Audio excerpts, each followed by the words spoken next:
Assalamualaikum warahmatullahi wabarakatuh.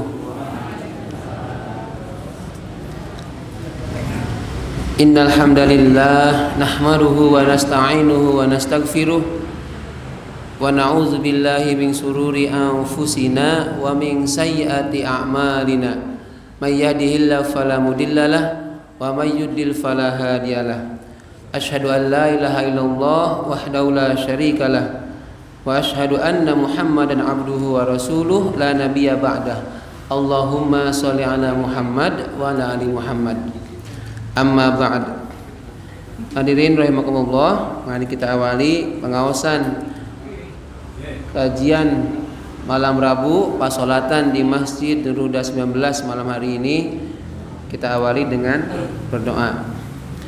A'udzu billahi minasy syaithanir rajim. Bismillahirrahmanirrahim. Asyhadu an la ilaha illallah wa asyhadu anna Muhammadan abduhu wa rasuluh. Raditu billahi rabba wa bil islami dina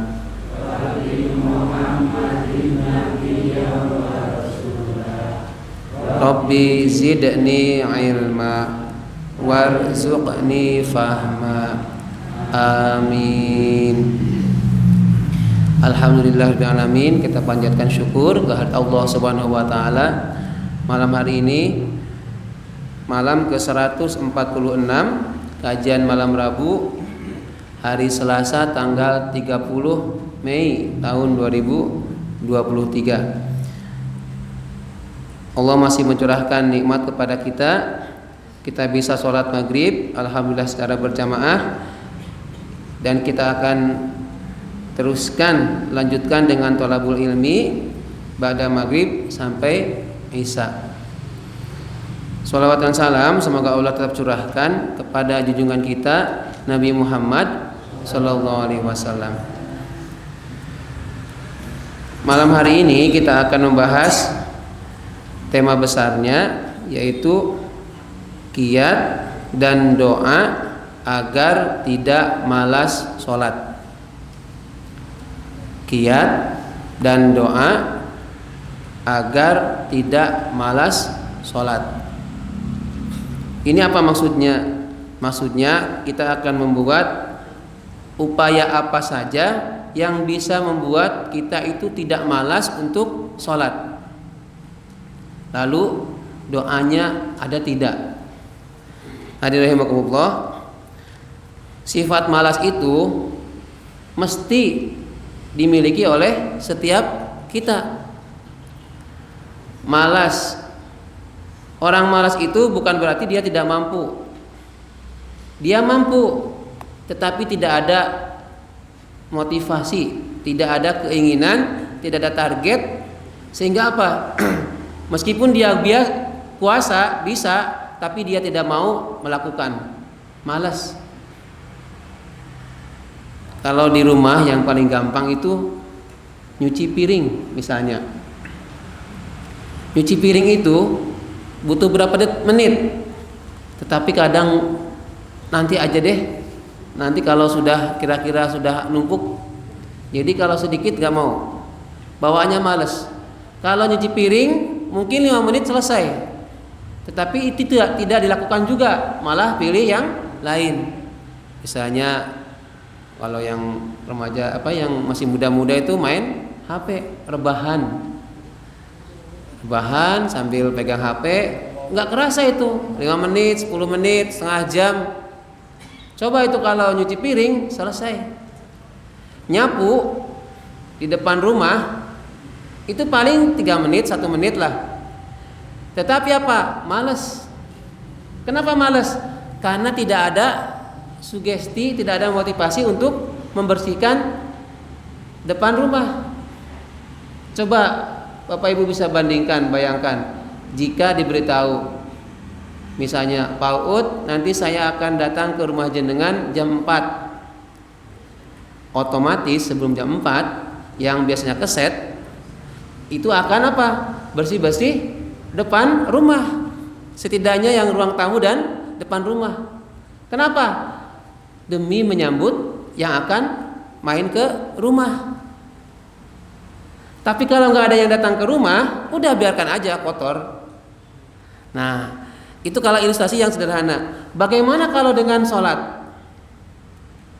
Sholat itu orang tahu waktunya, dengar azan, tetapi kadang malas. Ayo ke masjid, sebentar lagi azan. Kalau di tempat saya itu, di Kulon Desa itu ada suara yang dari masjid Pertempatan. Kalau sholat zuhur itu biasanya Ar-Rahman. Oh, berarti kalau itu sudah bunyi 10 menit sebelum waktunya azan. Itu berarti peringatan. Kalau yang ada motivasi supaya mendapatkan sholat berjamaah, supaya bisa sholat tahiyatul masjid, supaya bisa qobliyah, maka apa? 10 menit itu dia akan segera ambil air wudu. Bela-belain 10 menit itu untuk wudu. Tetapi kalau tidak ada motivasi, nanti aja sholatnya, sholat asar misalnya, apalagi isya. Isya jangan sekarang tuh 18.43 ini dari Pak Uji. Nanti aja jam 7 nanggung. Jam 7 kotor. Jam 7:15 sampai setengah 8, jam 8. Padahal kalau sholat atau ke masjid paling 10 menit selesai. Sudah nyampe itu, sudah berangkat, kembali lagi ke rumah 10 menit. Tetapi 10 menitnya itu dibiarkan lewat begitu saja.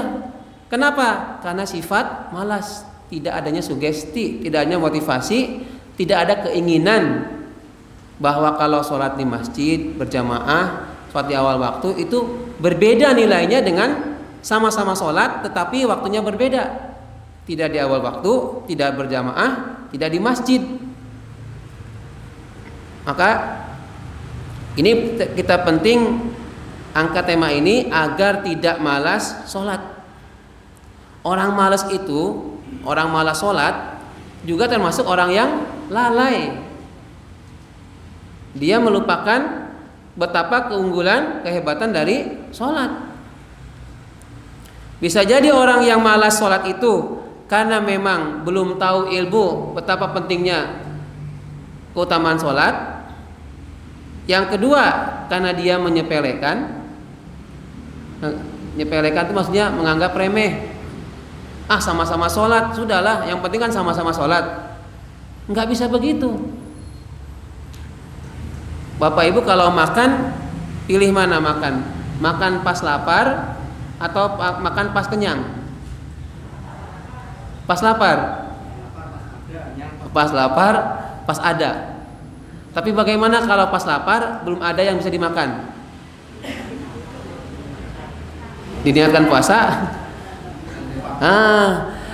Maka apa?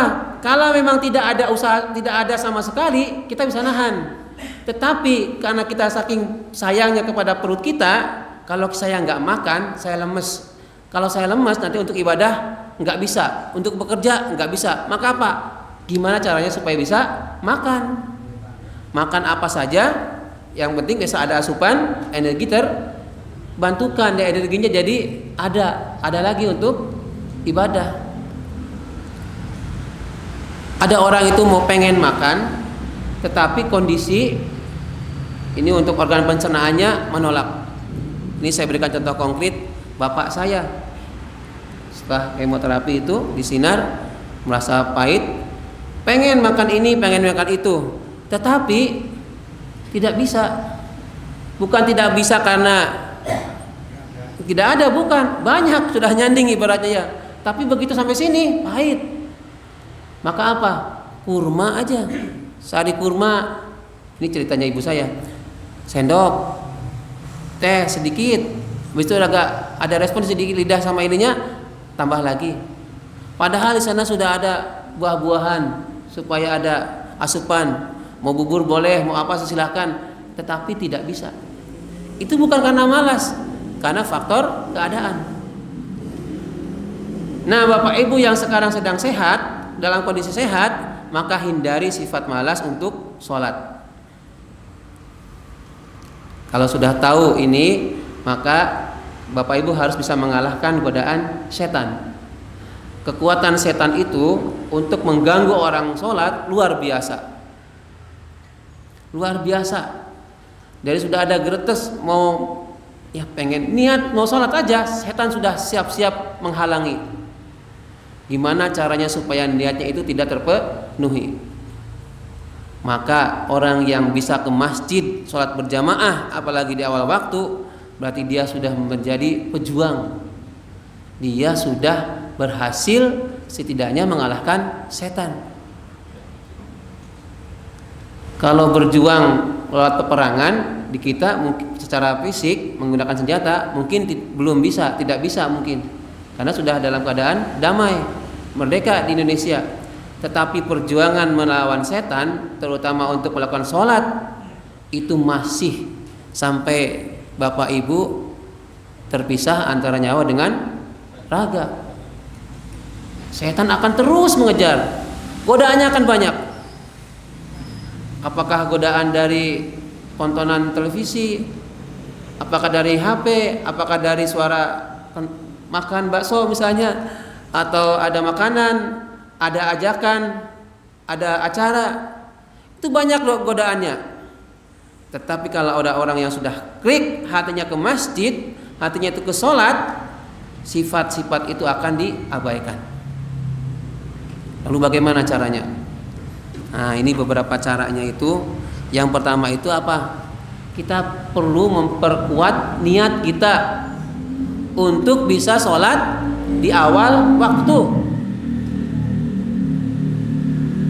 atau mengamalkan doanya yang kalau bapak-bapak malam Kamis diamalkan ini. Rabbiz alni muqimas sholah wa min dzurriyyati rabbana wa taqabbal du'a. Ini jamnya meninggal Pak Uji. Jadi lihat ke depan, masih 15 menit, 20 menit ya. Jam 6 lebih beda 10 menit ya. Tidak apa-apa, masih ada yang di depan. Jadi pertama itu niat, benahi niatnya. Niat untuk sholat. Kalau ada orang sudah niat, Bapak Ibu pernah tidak di dalam keadaan kehidupan sehari-hari itu niat saya pengen sholat, lalu Allah itu bangunkan jenengan jam 3 apa jam 4 untuk sholat malam menurut saya. Pernah merasakan begitu? Jadi gergetes, ya Allah saya itu pengen sholat, meskipun gak terucap tapi ada gergetes, ada niatan. Maka apa? Allah utus itu malaikat, malaikat itu si fulan pengen sholat malam, beri kesempatan untuk bangun, lilir gitu. Kalau dia memang sudah bulat, niatnya sudah bulat, maka apa? Dia akan segera bangun, ambil air wudhu, sholat. Tetapi kalau hanya sebatas keinginan tapi tidak bulat, maka apa? Dia akan kalah oleh godaan setan. Begitu malaikat sudah mengingatkan, ayo bangun, sholat. Yang lain itu pada tidur, kamu sholat. Sholat malam, sepertiga malam itu kamu minta Allah kasih, kamu minta ampun Allah ampuni. Itu kalau kita sudah niat banget, maka apa? Akan sholat. Kalau sampai kok kalah, kok malah jam 3 belum ada Pak Zumar, belum bunyi.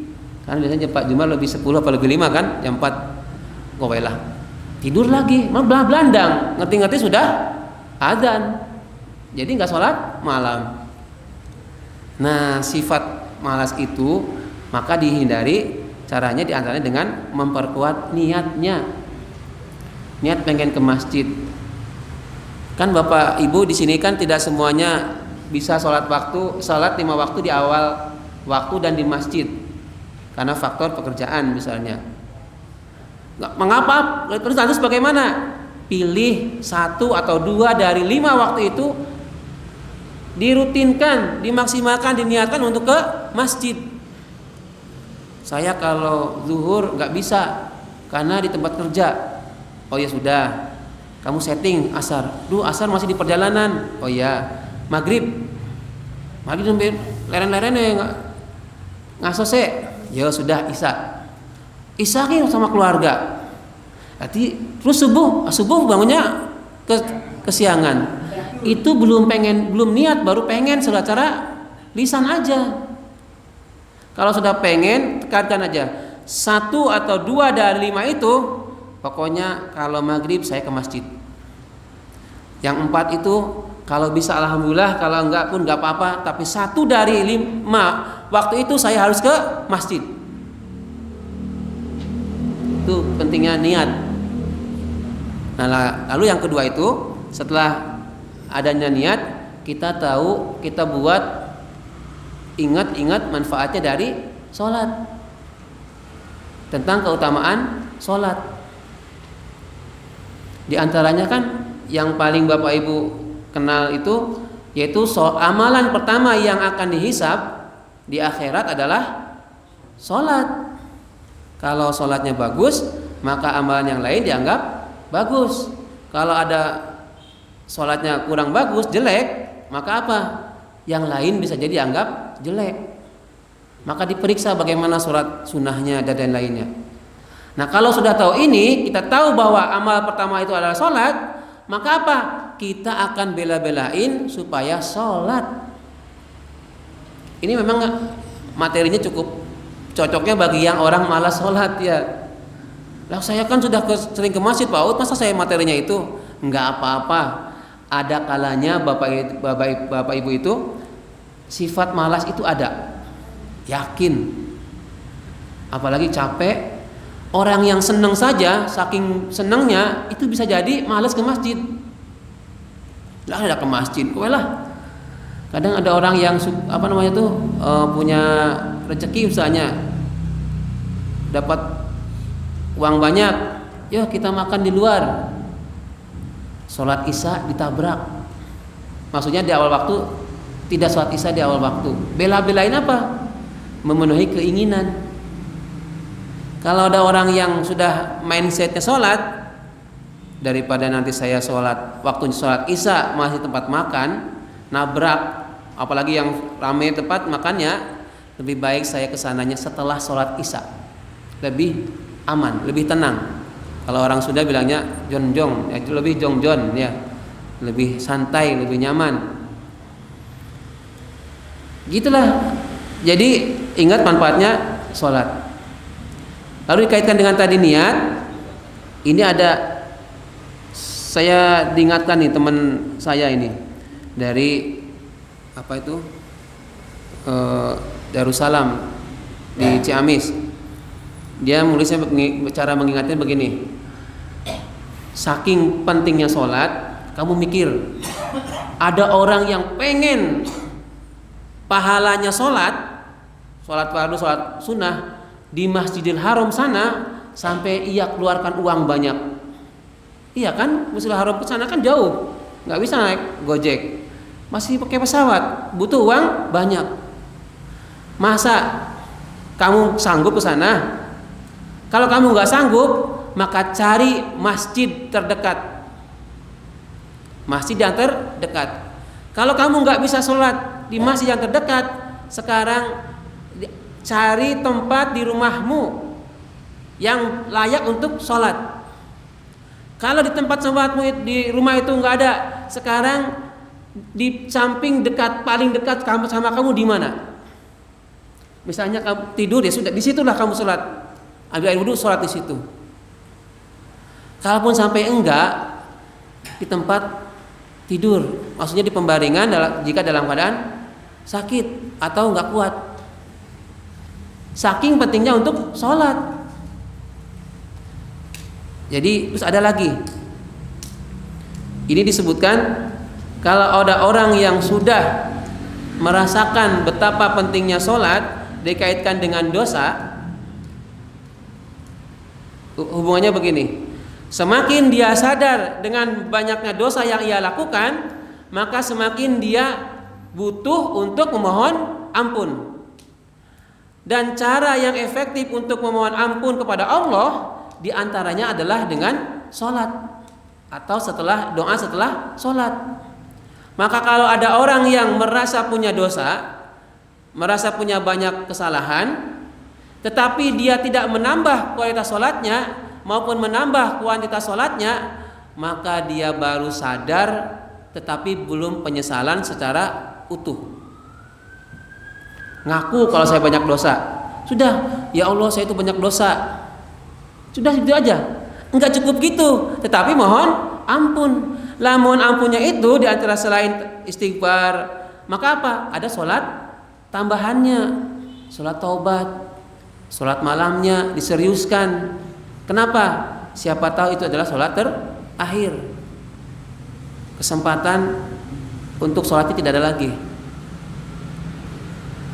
Jadi kalau kita sudah merasa banyak dosa, semakin bertambah usia misalnya semakin banyak dosanya, maka harusnya idealnya adalah semakin banyak untuk sholat. Kalau sudah ada merasa itu, insya Allah sifat malas akan terkikis sedikit demi sedikit. Ngapain saya malas-malasan? Lebih baik saya giat untuk sholat. Lalu yang ketiga, nih kiatnya itu supaya kita itu terhindar dari sifat malas, maka apa? Ingat-ingat seandainya itu kita sudah mati, sudah meninggal, lalu sudah kiamat, lalu sampai di akhirat. Dikisahkan dalam Al-Quran, banyak orang-orang itu menyesal pengen kembali ke dunia. Apa yang mereka inginkan? Kalau bahasa gampangannya itu, ya Allah, izinkan aku ini ke dunia, kembali ke dunia sesaat aja untuk bersujud kepadamu, untuk mohon ampun kepada Allah. Bersujud dimaksudkan juga itu sholat. Nah, mumpung kita ini masih di dunia, masih hidup, maka apa? Gunakan kesempatan untuk sholat. Kalau sudah di akhirat, kalau sudah meninggal kan nggak bisa. Maka lo kok tahu? Makanya dalam Al-Quran disebutkan, Al-Quran itu kan visioner ke depan. Masa yang akan datang, akhirat itu sudah digambarkan, sudah dikisahkan. Maka apa? Kita bisa belajar dari Al-Quran. Di antaranya ada kisah cerita tentang orang-orang yang berdosa, kemudian dia menyesal, pengen kembali ke dunia sesaat aja, hanya untuk memohon ampun. Tetapi kan itu gak mungkin. Nah, supaya kita tidak termasuk golongan itu, maka apa? Kita benar-benar manfaatkan waktu untuk sholat. Gak usah malas-malasan. Nah, jadi silahkan Bapak Ibu lawan godaan setan ketika rasa malas itu ada. Kalau ada sudah malas-malas, nggak usah ke masjid deh, sekali-kali nggak apa-apa. Nggak usah, bukan begitu mikirnya. Bukan sekali-kali nggak apa-apa kan ke masjid. Nggak gitu, tapi hindari itu. Tidak ke masjid, tidak berjamaah, itu kalau dalam keadaan kepepet, kalau dalam keadaan terpaksa, sebisa mungkin untuk tetap sholat berjamaah. Ini saya bukan sombong, saya cerita ya. Saya sebisa mungkin itu akan sholat fardunya berjamaah. Saya rela nunggu orang lain itu untuk diajak bareng sholat fardu. Meskipun saya pernah sholat fardu. Ini saya cerita real. Kemarin awal-awal kembali ke Jogja setelah Lebaran itu kan ada pameran buku di Mataram, di Kampung Mataraman. Waktu itu saya dengar azan, tapi hujan. Wah, kalau hujan, penerbang hujan ini saya nggak bisa, ini buku-buku bisa basah. Udah nggak apa-apa. Saya niatkan nanti deh. Saya ngejar supaya begitu komat saya segera keluar sampai ke masjid terdekat, daerah Sewon sedikit-sedikit itu ya ke atas, ke selatan. Ternyata sampai sana sudah bubar, jamaah utama sudah bubar. Waduh, saya deg-degan, ini berarti saya nggak bisa jamaah. Saya cari, saya tunggu, saya wudu, tahiyatul masjid, qobliyah asar, kok belum ada orang juga. Sudah, akhirnya apa? Saya sholat asar. Begitu selesai sholat asar, dan mohon maaf ada Gojek datang. Apa yang saya lakukan? saya ikut ke toilet lagi, pura-pura pipis, kemudian wudhu. Jadi sangka biar si Gojek itu nyangkanya saya juga baru datang. Lalu apa? Saya wudhu, saya ngajak sholat berjamaah dengan Gojek itu. Alhamdulillah terselamatkan. Saya sudah sholat asar, tapi saya sholat asar lagi demi untuk berjamaah. Lalu bagaimana yang sholat asar pertama? Itu anggap aja amal soleh, udah. Saya mengharapkannya yang berjamaah. Jadi kepengen untuk berjamaah itu bulat, maka apapun bisa untuk berjamaah. Saya sholat 2 kali. Kenapa saya bilang itu? Saya memilih untuk berjamaahnya. Kemarin ini yang malam ronda, malam kemisan, di sana juga saya tunggu-tunggu sholat berjamaah di musola itu ya. Tapi orang kok pada sholat sendiri-sendiri. Saya untung dengan anak saya. Tapi saya akan tanya dulu yang datang sholat duhur mau berjamaah enggak? Oh ya sudah. Sampai akhir beberapa kali itu saya tanya itu enggak jamaah semua. Kalau saya mau sholat berjamaah dengan anak saya berdua, eman-eman. Maka apa? Alhamdulillah ada rombongan anak-anak itu, anak-anak SMP-an gitu ya. Saya tanya, Mas mau sholat duhur? Iya. Di jamaah ya? Iya. 2 rakaat ya? Iya. Alhamdulillah bisa berjamaah lebih dari 1 orang. Itu tetap berjamaah. Enggak apa-apa bela-belain nunggu sedikit ya, biarkan orang lewat, biarkan orang sholat dulu. Nah kita ajak untuk berjamaah belum mau, ya sudah kita cari yang mau. Jadi sebisa mungkin untuk berjamaah. Ini tidak dipaksakan ya. Seandainya Bapak Ibu belum bisa ya sudah. Yang penting sholatnya. Karena sholat itu urusannya Bapak Ibu dengan Allah, bukan dengan mertua, bukan dengan anak, bukan dengan ibu atau dengan bapak. Urus sendiri. Ya, saya kira itu untuk yang sedikit kiat untuk mengingatkan kita supaya tidak malas untuk sholat. Saya buat closingnya itu gini. Kalau kita sudah malas untuk sholat, maka siap-siap saja untuk malas melakukan hal lainnya. Jangan sampai Allah berikan sifat malas bagi kita dalam hal sholat, lalu semangat untuk bermaksiat. A'udzubillahi min dzalik. Untuk sholat kok malas, tapi untuk maksiat semangat. Jangan sampai. Nah ini kemarin kan sempat ditanyakan ya, Bapak Ibu yang terima ini lembar ini adalah doa. Ini ada kaitannya dengan sifat malas. Kalau saya baca kemudian ditirukan ya. Bismillahirrahmanirrahim. Allahumma inni a'udzubika minal hammi wal hazan wa a'udzubika minal azzi wal kasal wa a'udzubika minal jubni wal bukhl wa a'udzubika min ghalabatid dain wa qahrir rijal. Nanti silakan Bapak Ibu dibaca ulang. Ada Arabnya, ada Latinnya, ada terjemahnya. Minal hammi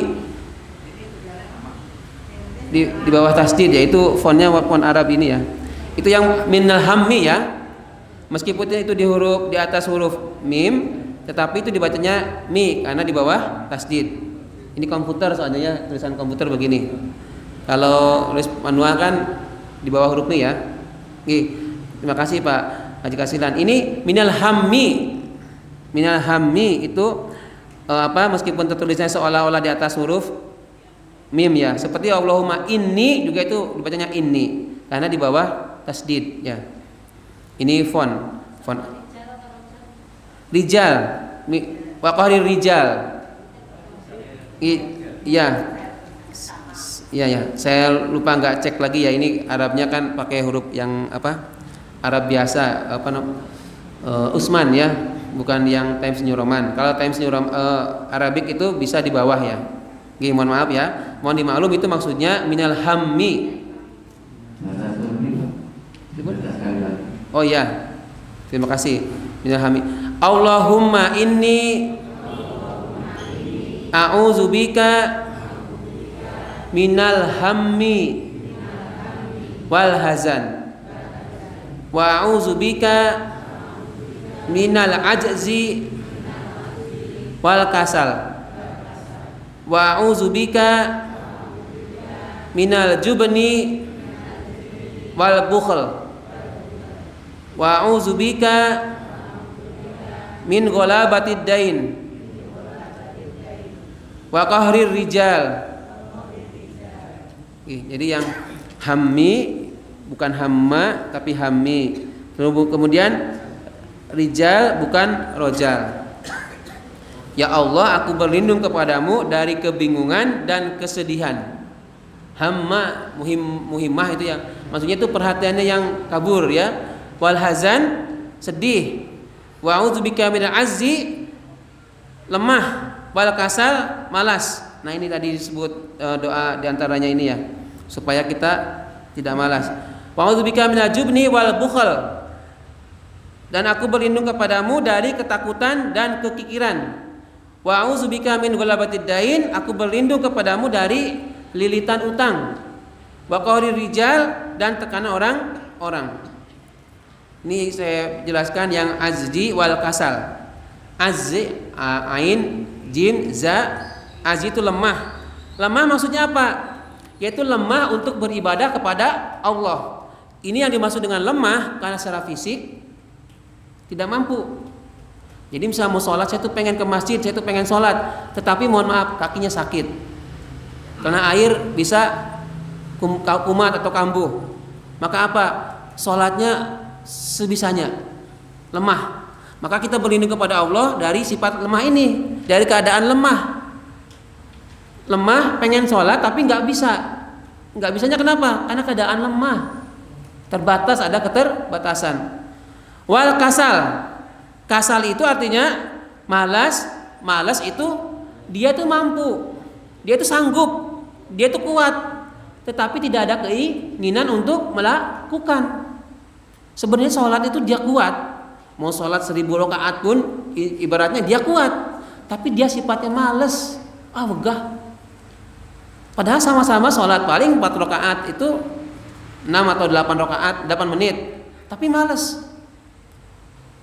Duduk berdiri untuk sholat dianggapnya lama banget, tapi dia berdiri misalnya lihat konser kuat sampai berjingkrak-jingkrak berlama-lama kuat. Nah ini wal kasal maksudnya adalah sifat malas, dia itu mampu tapi tidak ada keinginan untuk beribadah. Kita berlindung dari perilaku itu, kita berlindung dari keadaan seperti itu. Nah jadi makanya kalau kemarin disampaikan bagaimana kalau habis sholat saya doanya ini, silahkan. Ini adalah doa yang dianjurkan oleh Rasulullah SAW kepada Abu Salamah kalau tidak salah ya. Ini bagaimana, kan bingung ini, sahabat ini bingung, wahai Rasul, secara gampang aja ya, saya tuh bingung. Lah kenapa bingung? Ya diantaranya masalah hutang. Kalau kamu pengen nggak bingung, mau nggak saya ajarin doa? Dengan kamu baca doa ini mudah-mudahan kebingunganmu itu akan hilang, berkurang. Lalu sahabat ini mengiyakan. Rasulullah SAW kemudian mengajarkan doa ini. Ini bukan berarti ampuh, tidak gitu ya. Tetap ada ikhtiar. Doa itu harus diiringi dengan ikhtiar. Tidak melulu doa terus. Harus ada ikhtiar. Memang doa itu bisa merubah sesuatu, tetapi harus logis dengan cara ikhtiar, disertai ikhtiar. Tidak bisa ya Allah karuniakanlah kepada kami rezeki, tapi nggak usaha ya nggak bakal dapat rezeki. Tetap harus ada usaha. Kemudian di sini ada yang bakhil, bukhli, kikir itu jangan sampai kikir ya. Kita berlindung daripada golongan orang-orang yang kikir. Maka apa? Memohon kepada Allah, Allah anugerahkan rezeki yang banyak, kita juga gampang untuk memberi. Kemudian ghalabatid dain, ini lilitan utang, bukan berarti kita mohon kepada Allah, ya Allah saya itu punya utang, aku berlindung kepadamu dengan doa ini. terus tiba-tiba Allah membayar hutang itu tidak juga ya. Harus ada ikhtiar, harus ada usaha.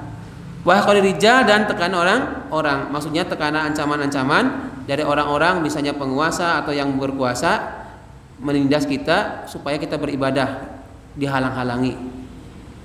Nggih. Sudah waktunya, ini lebih 40, lebih 35, di sini lebih 31. Nah, pakai yang itu berarti ya.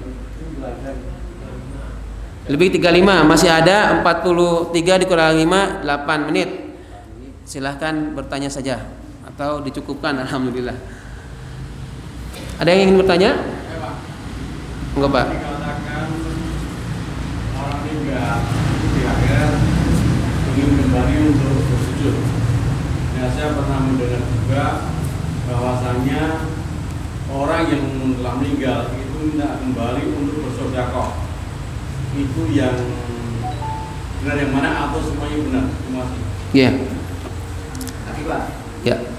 Nah, tadi dikatakan bahwa antara sholat sama makan. Misalnya orang yang sudah lapar dan sudah dengar adzan, didahulukan mana antara sholat dan makan. Tapi kalau makan dulu nanti ingat makan. Kalau makan dulu nanti ketinggalan sholat, itu bagaimana? Konkret ini ya, makan dulu apa sholat dulu? Bagaimana kalau sholat sambil makan gitu ya? Sayangnya nggak ada pilihan sholat sambil makan ya. Ada lagi? Baik. Ini Pak Dawi. Jadi kalau sholat itu kalau gerakan selain makruh gimana? Ulang. Misalnya, ini kan kalau imam kan sering pakai kalau banyak jatuh itu, kalau tulis gimana? Batal nggak? Udah sering. Mic-nya lepas itu. Oh, itu gimana? Betulin. Pasang lagi gitu. Ya atau itu kan termasuk bukan Gerakan. sholat. Oh iya.